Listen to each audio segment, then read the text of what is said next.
Hello, I'm Nick Schultz, the editor of American.com, the magazine of the American Enterprise Institute. I'm pleased to be joined today by Bill Voegeli. Bill is the author of an important new book, which you can see here, called Never Enough, America's Limitless Welfare State. Bill, thanks for joining me today. My pleasure, Nick. Your book has several elements to it. I want to touch on two main elements at the outset. The first is about the quote quote liberalism's lack of a limiting principle unquote with respect to the welfare state. Explain exactly what that means, a lack of a limiting principle. Yeah, it's a line I stole from our friend Steve Hayward. It figures in his the first volume of his political biography of Ronald Reagan.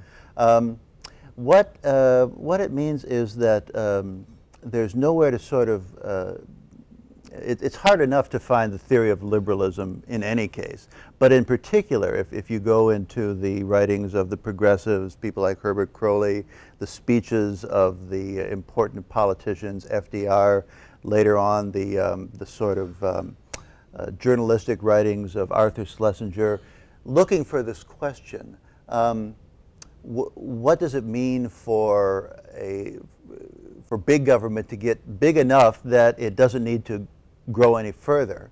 You find, not only do you not find an answer, but when the question, if you sort of, on those occasions, press them on the question, as people have from time to time, you get real pushback. This, you know, not only am I not going to answer the question, but this isn't even a legitimate question for you to be raising, for us to be entertaining. This whole question of how big the government ought to be cannot be decided at the macro level in terms of any sort of abstract principles. It can only be decided implicitly at the micro level. The programs that are good will keep growing until they've run out of people to help. The ones that are not good, then we will have expert policy managers who will see their problems and correct them or shut them down.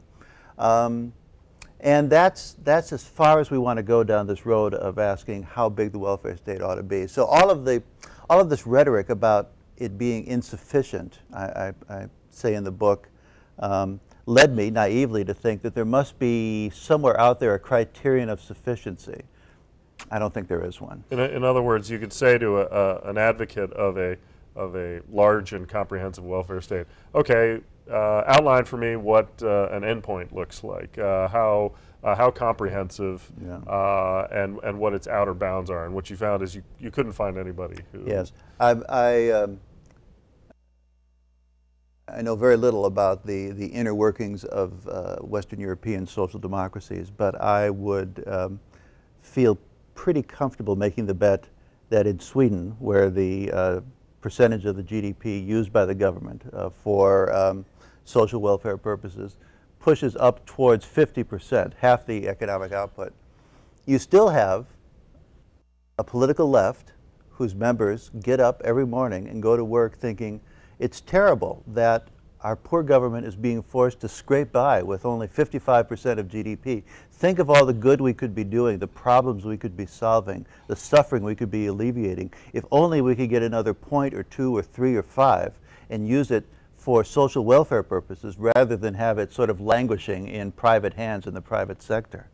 And you find that this lack of a limiting principle is in a certain, what might strike some people as a bug is really in fact sort of a feature in that its open-endedness is if not the entire point, then certainly part of the point of a compassionate welfare system.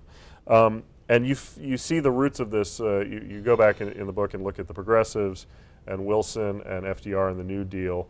I wonder if you could just talk a little bit about that, the roots of this, how it got to be this sort of open-ended nature of the welfare state.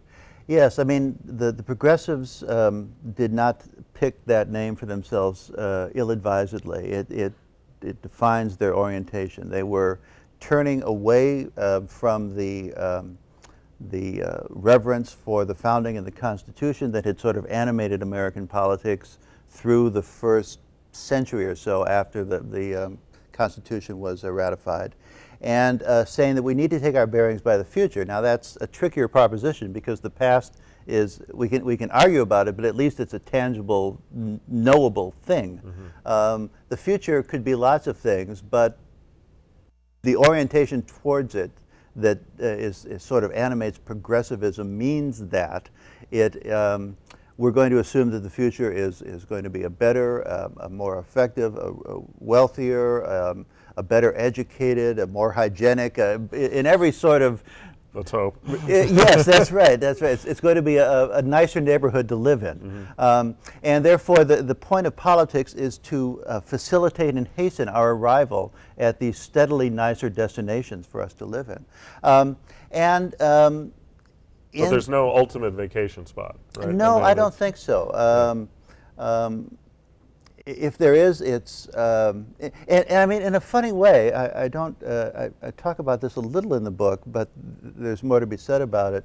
I think there was kind of in the 1950s, in the age of affluence liberalism, there was a kind of panic that set in. There was a belief they were happy to credit themselves and the use of Keynesian macroeconomic policies for the post-war economic boom. And they felt that that America in the late 50s was sort of within view of the time that all of the New Deal preoccupations would pretty much be addressed. And instead, sort of, if you look at if you go through the New Republic and the Nation in those years, reread Galbraith and Schlesinger and people like that, instead of feeling vindicated and satisfied and at last we can rest, there's a real sense of despondency that America is going to sort of give liberal Democrats, kind of a gold watch and say, job well done, thank you for the New Deal and for fixing these problems. We don't really need you anymore. So at a moment when it appeared that liberalism might sort of run out of things to do, liberal theoreticians were kind of frantically looking for new things to do. This is when Arthur Schlesinger wrote this sort of can't-be parody article about the need for government, having solved economic unemployment, to get about the business of addressing what he called spiritual unemployment, the quality of lives we lead. This is the era when the sort of rhetorical volleys against conformity and the inanity of suburban life became most pointed. And so, yes, I think that this reformist impulse is kind of, it's not a means to an end, but in a large measure for the people who are most immersed in it, kind of an end in itself. Tell them that their work is actually nearing completion, and instead of feeling satisfied and proud and that, okay, it's time to go do other stuff, they feel, oh my God, how empty life will be. I mean, I think you look back at the war on poverty, for example, the reception that Michael Harrington's book received in 1962. I think a great deal of that, and the Peace Corps, the idealism of the Kennedy administration, a great deal of that was to find outlets for this reformist impulse, rather than more so perhaps even than the pressing nature of the problems themselves.